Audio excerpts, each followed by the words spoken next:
Hola, ¿cómo están? Bienvenidos. Estamos ya en la línea de discapacidad auditiva. Esto es Finis Podcast. Antes que todo, bienvenidos. Mi seña es esta y mi nombre es David. Estamos aquí con mi amiga Anaí y ella nos va a contar su historia justo el día de hoy. Sin más preámbulos, tenemos esta excelente historia. ¿Cómo estás, Anaí? Hola con todos. Muy bien, mi seña es esta. Mi nombre es Anaí. Wow. ¿Cuál era tu seña?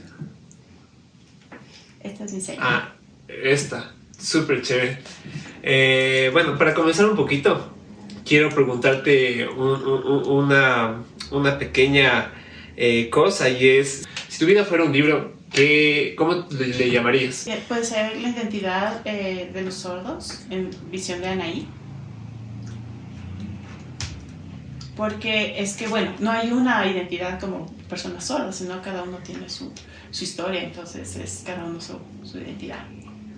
Wow, no te olvides de eso porque al final vamos a tener un pequeño reto. Y bueno, ya adentrando un poco al tema, Anaí, quiero que nos cuentes un poquito sobre cómo fue Anaí en su infancia. ¿Qué desafíos tuviste en tu infancia y cómo lograste superar esos desafíos?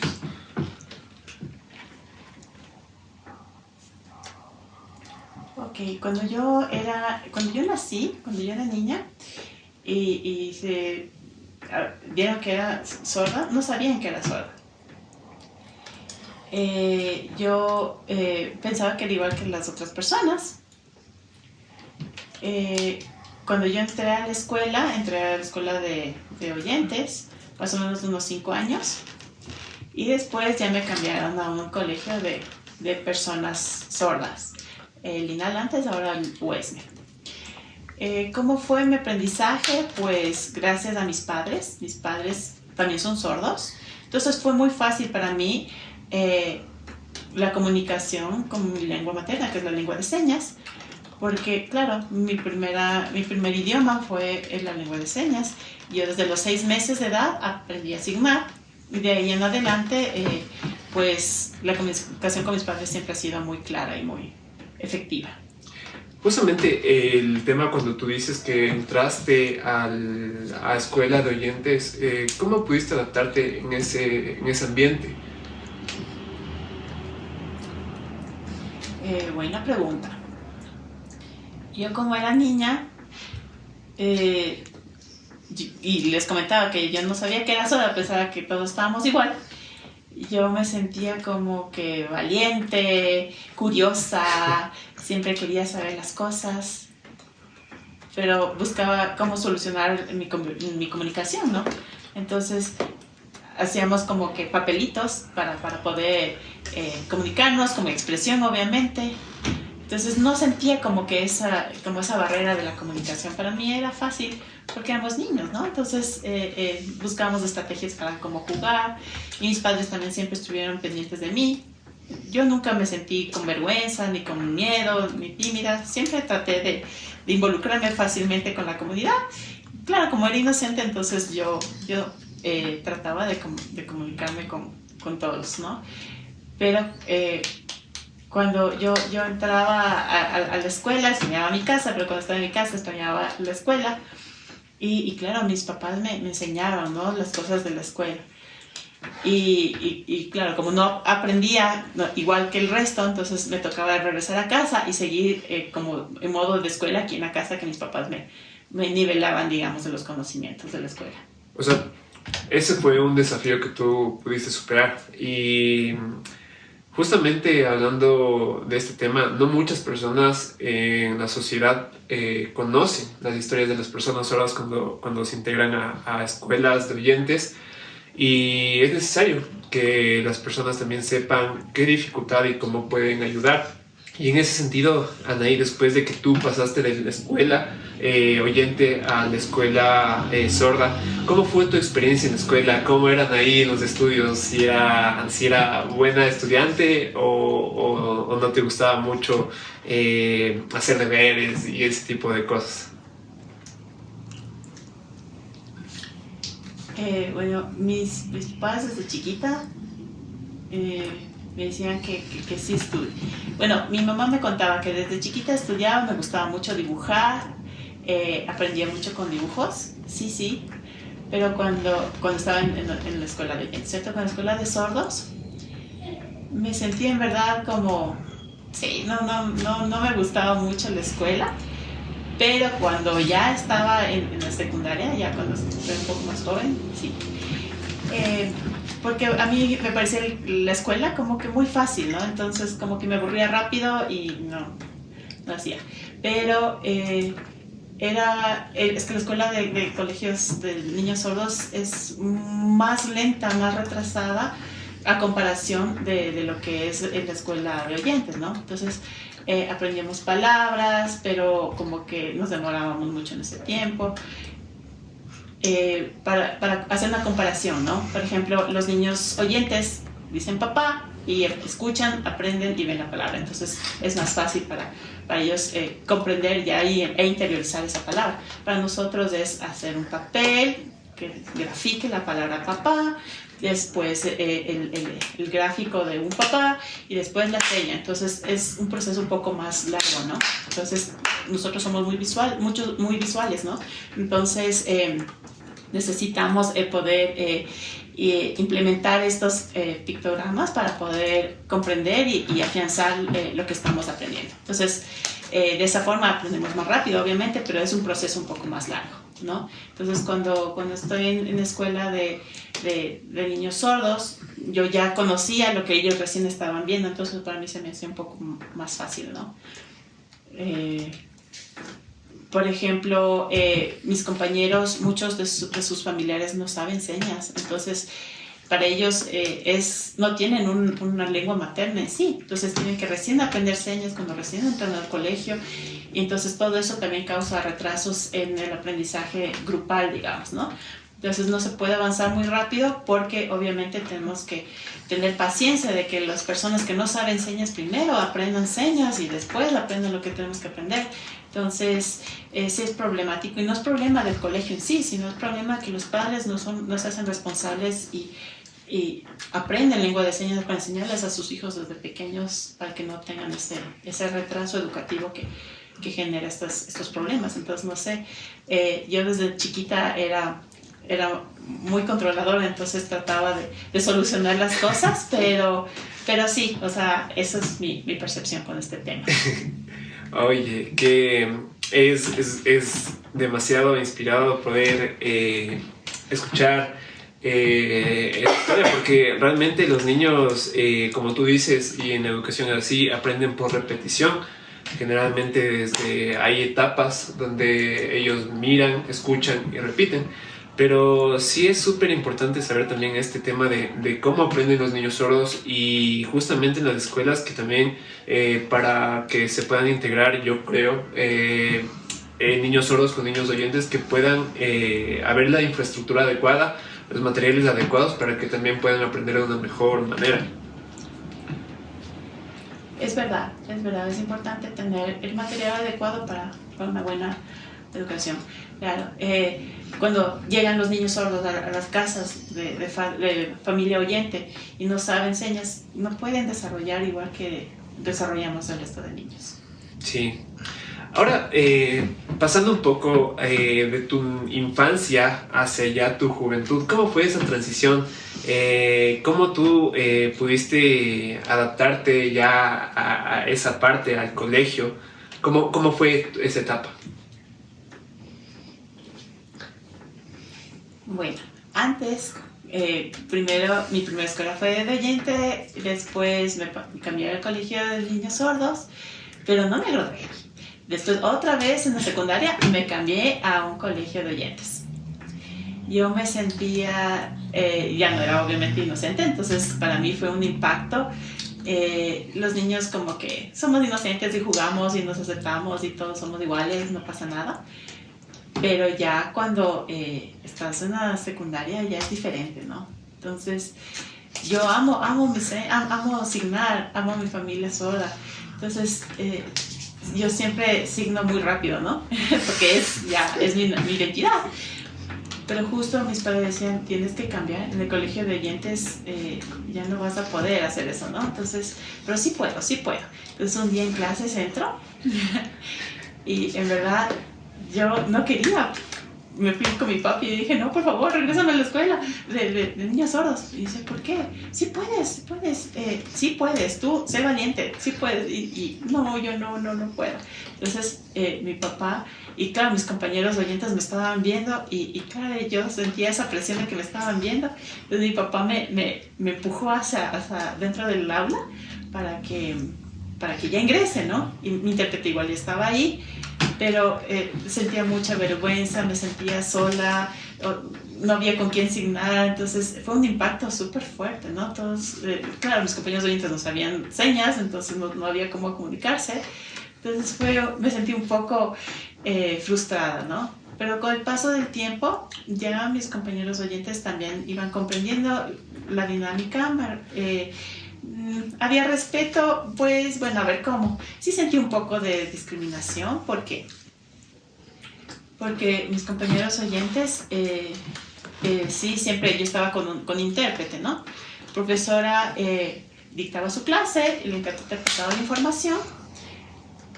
Yo cuando estaba en la escuela de oyentes no necesitaba intérprete, pero claro, los conocimientos son ahora más avanzados, entonces ya en la escuela necesitaba un intérprete. Entonces, claro, tenía que yo ser una gran responsabilidad de tener que igualarme al aprendizaje de mis compañeros. Entonces tenía que esforzarme el doble, el triple, porque ya ellos avanzaban muy rápido y yo, claro, tenía este proceso de aprendizaje un poco más tedioso, ¿no? Era mi responsabilidad, igual en casa ya tenía que hacerlo yo sola. Entonces, y claro, cada mes que me entregaban notas, en reunión de padres, les felicitaba porque mis notas eran buenas. Yo tenía siempre uno de los primeros lugares en notas. Los padres oyentes también se quedaban así sorprendidos, ¿no? Entonces, claro, les contaban a sus hijos oyentes, supongo, que mira, tu compañera tiene muy buenas notas y demás. Y mis compañeros, ¿en serio? Entonces pensaban siempre de que claro, el estudiante sordo iba a ser la que menos puntaje tenga, pero no, yo era muy feliz porque tenía buenas calificaciones. Entonces yo, inocente, comencé a ver que mis compañeros estaban medio molestos, ¿no? Porque claro, yo estaba con buenas notas y algunos de ellos no tan buenas, entonces comenzaban a verse es que, la intérprete le ayuda a Anaí. Entonces, no es así. Entonces, fue como que una disputa, ¿no? La intérprete solo pasa la información. No, yo creo que te ayuda, que no sé qué. Entonces, ahí yo sufrí mucho. Entonces, yo me aislé mucho, lloraba, me sentía muy triste porque no sabía cómo hacer cambiar ese mal pensamiento que tenía, ¿no? Entonces, hubo hasta reunión con el rector y todo para manifestar cómo es el funcionamiento del trabajo del intérprete, ¿no? Entonces, para el tema de examen, normalmente yo tengo que estar con mi intérprete, pero cuando fue el examen me dijeron, por favor, el intérprete tiene que estar afuera del examen. Entonces, claro, yo le dije, ¿cómo? Si es que tiene que estar conmigo en el examen. Mi primer idioma es la lengua de señas, el segundo es el español, entonces hay cosas que yo no comprendo al 100% y necesito esa interpretación.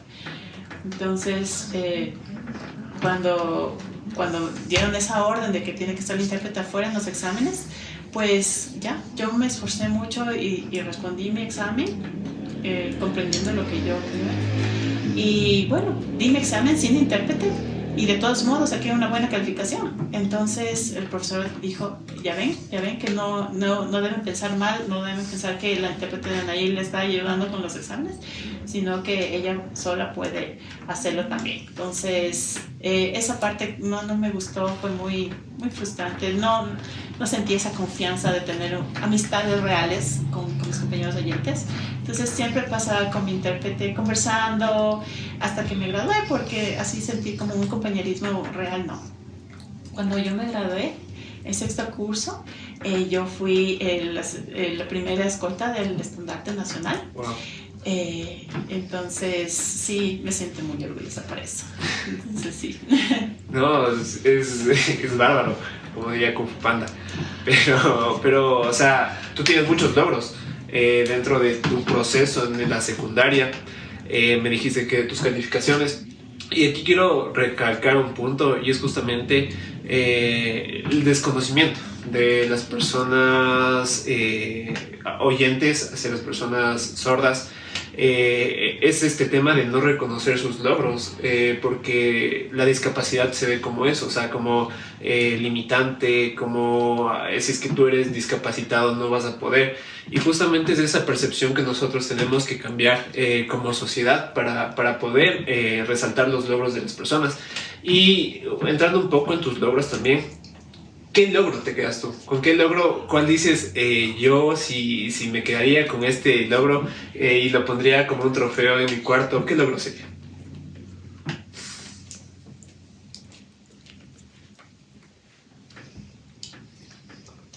Ay, a ver, tengo diferentes logros personales que me siento muy orgulloso, pero, por ejemplo, como primera escolta del pabellón nacional es un logro para mí súper fuerte porque sé que algunos sordos no han logrado eso, ¿no?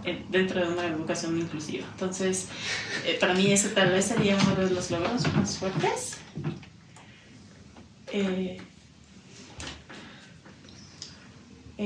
Tal vez otro logro también, sí, ese creo que es el más, para mí el que más me enorgullece, una parte educativa, ¿no? Entonces como logro dentro de una inclusión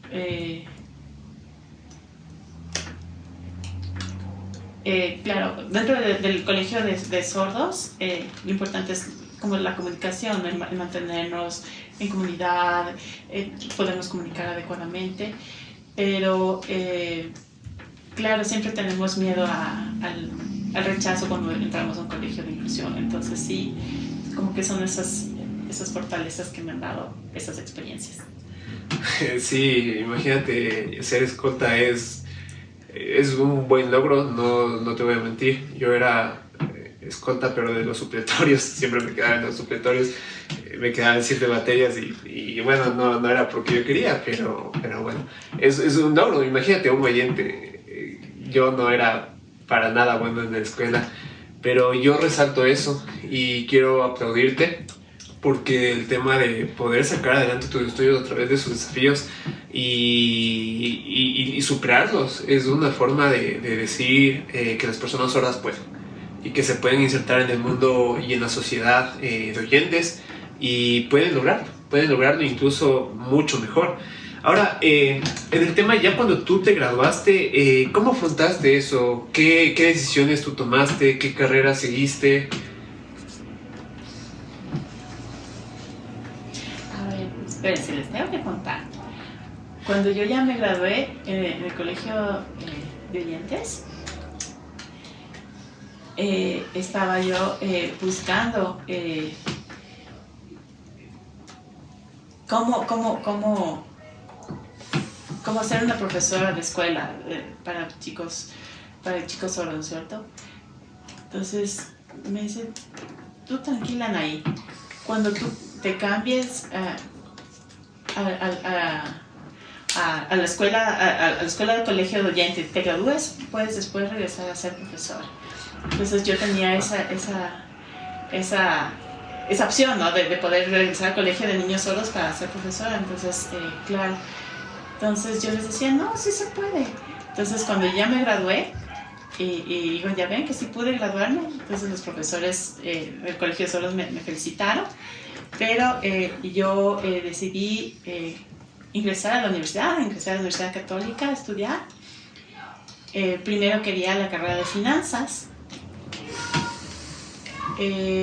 pero había problemas de que un año se abría, un semestre no se abría, otro año sí se abría y así. Entonces tenía que esperar mucho tiempo. Entonces dije, no, mejor me cambio a la carrera de economía. Pero no logré graduarme en la facultad de economía. Yo estaba muy feliz en la universidad. primer semestre, segundo semestre, tercer semestre, pero después tuve problemas con una profesora que la verdad es que no tenía empatía, no hacía las adaptaciones, no había como una comprensión de qué se requiere para enseñar a una persona sorda. Se le explicaba, se le enseñaba cómo deben ser las adaptaciones, cómo debe ser ese proceso, pero fue imposible. Varias veces yo tuve que hacer ese proceso, pero igual me quedé en el primer semestre, en esa asignatura me quedé 1, 2, 3 veces. Yo lloré mucho, me acordaba que, claro, mis papás me decían, no te puedes quedar porque si no te vamos a castigar y cosas así, ¿no? Entonces yo me sentía muy frustrada, pero yo decía, perdón, es que realmente me estoy esforzando, pero no logro con esta materia. Entonces mis papás, claro, comprenden que la universidad es más fuerte, ¿no? Y obviamente no me iban a castigar, pero yo me sentía con esa frustración, ¿no? Entonces les comentaba cómo estaba la situación, de que no había esta adaptación.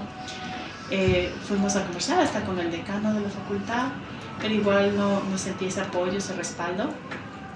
El decano, creo que con los profesores pensaban que yo no era una buena estudiante, que me faltaba atención o dedicación, y en sí, un montón de cosas, ¿no? Que me decían que no, que tenía que haber tenido un buen nivel desde el primer semestre. Y yo les decía que ¿por qué pude pasar los otros semestres sin problema? Y este ya era el sexto semestre, ¿no? Entonces no estaba tampoco que en los primeros semestres. Entonces la Universidad Católica tiene sus reglas, ¿no? De que puede quedarse en 1, 2 veces en la misma materia, pero la tercera ya puede ser para expulsión de la universidad. Entonces, si es que ya es tu tercera, es un riesgo, ¿no? De ver si es que apruebas o no apruebas. Entonces yo quería continuar estudiando economía, me frustré mucho, sufrí mucho, realmente tenía depresión, estaba muy frustrada. En casa también no sabía qué hacer, solo lloraba, no sabía qué hacer, analizaba con mi familia a ver qué hacer, entonces mis padres me decían que tú tranquila. Igual mi papá tuvo una experiencia similar cuando él era joven, entonces me tocó cambiarme de carrera, fue muy frustrante, muy triste, pero al cambiarme de carrera, igual en la misma universidad obviamente, pero era una carrera técnica, ¿no? Me cambié a Bucetec. En la primera carrera, obviamente, economía es más profundo, en cambio, en esta tecnología de economía popular y solidaria, la economía para la EPS, no era obviamente todo lo que yo esperaba, pero bueno, ya me gradué de la carrera y estoy aquí.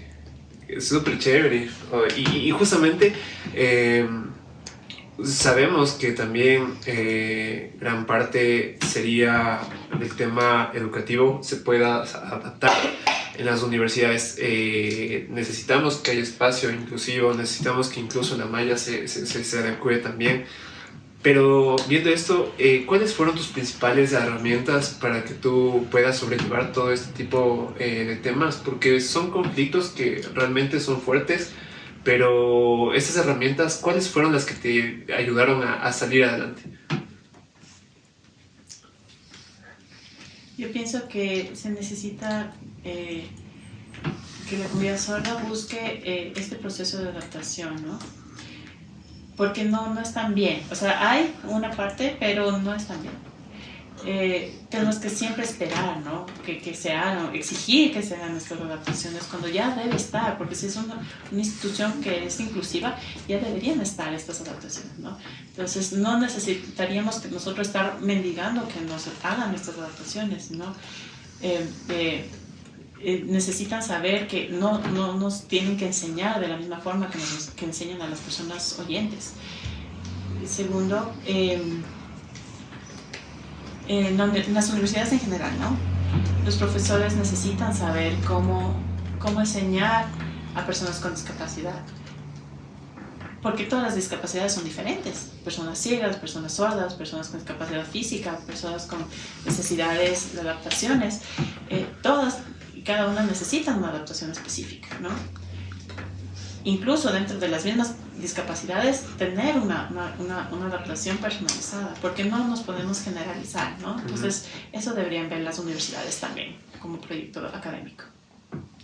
Y para finalizar ya, para ir concluyendo, justamente, ¿cómo tú te ves en 5 años o en 10 años a largo plazo como Anaí?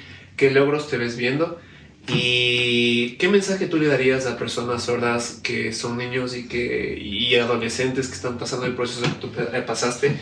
¿Qué mensaje le darías para que puedan seguir adelante en el caso de que se sientan tristes, de que se sientan que ya no pueden más?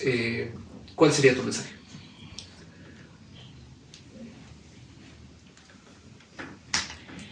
El consejo que yo les daría es como que no dejen a un lado el sufrimiento. Lo importante es que los niños, y los niños sordos específicamente, y los padres oyentes,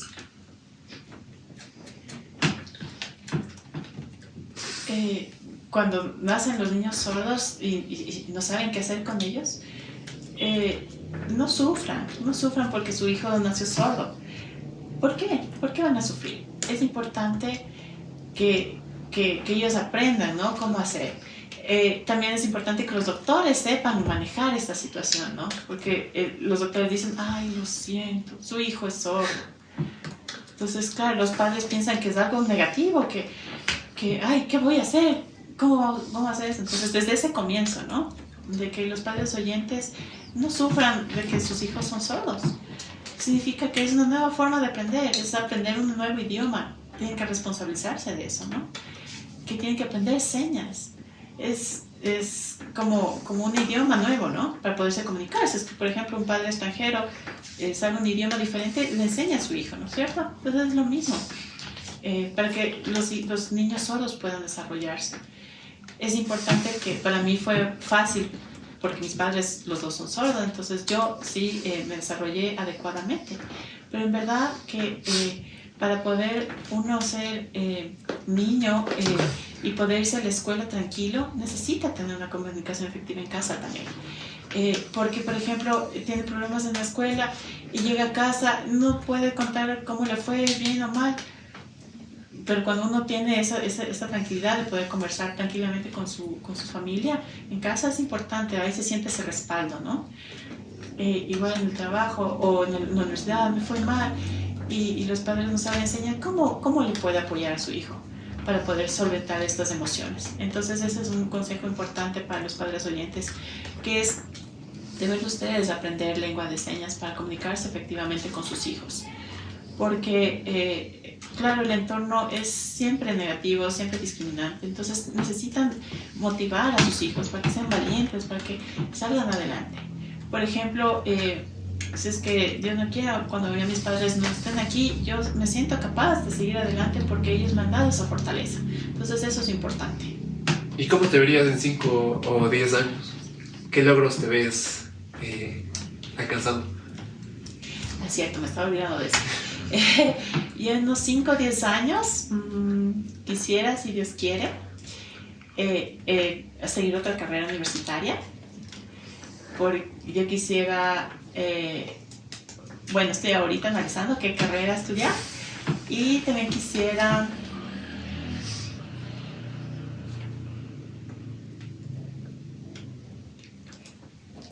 yo quisiera ser un poco, dentro de la sociedad, un poco más conocida, ¿no?, más popular. Por ejemplo, en TikTok, en redes sociales, ya estoy un poco con más seguidores, pero yo espero, para poder dar estos consejos, ¿no? Porque veo que la información se difunde más rápido, con mensajes positivos, que puedan conocer un poco más de la cultura sorda, de cómo justamente nos desarrollamos. Por ejemplo, el audismo, qué significa, explicar todo eso, ¿no? Muchos oyentes no saben qué significa el audismo.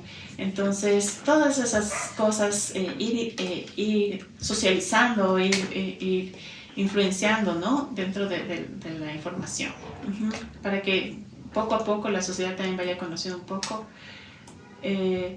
Si es que no escuchas bien, no pasa nada. Aprende lengua de señas y te involucras en la comunidad sorda, ¿no? Entonces, ir como que dando esos tips, esos consejos, ese es mi sueño para poder ir motivando a la comunidad y en general. Y sé que lo vas a lograr, Anaí. También quiero decirles que Anaí es parte de la Casa Finis y ella es una amiga querida aquí y va a seguir con nosotros, junto con nosotros. Y es bueno aprender y escuchar la historia de Anaí también porque nos inspira. Y uno aquí llorando por likes. No, mentira. Pero el punto es que se pueden superar los retos, se pueden superar los obstáculos, no es el fin, no es un limitante, sino que es la meta llegar. Y yo sé que a través de este mensaje van a escuchar muchas personas y les animo a que nos puedan seguir para seguir escuchando este mensaje. Y ya por último, ¿te acuerdas que te dije que hay un reto que tienes que hacer para esta semana? ¿Sí? ¿Te acuerdas?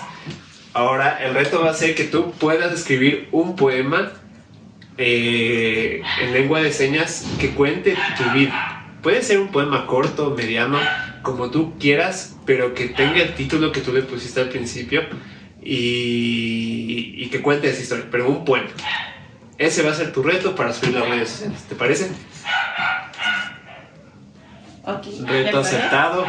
Ya vamos a estar viendo, tengan expectativas. También vamos a estar subiendo a las plataformas. En Instagram estamos como Finis Podcast, en TikTok también como Finis Podcast. No nos olviden seguir, vamos a seguir subiendo más contenido.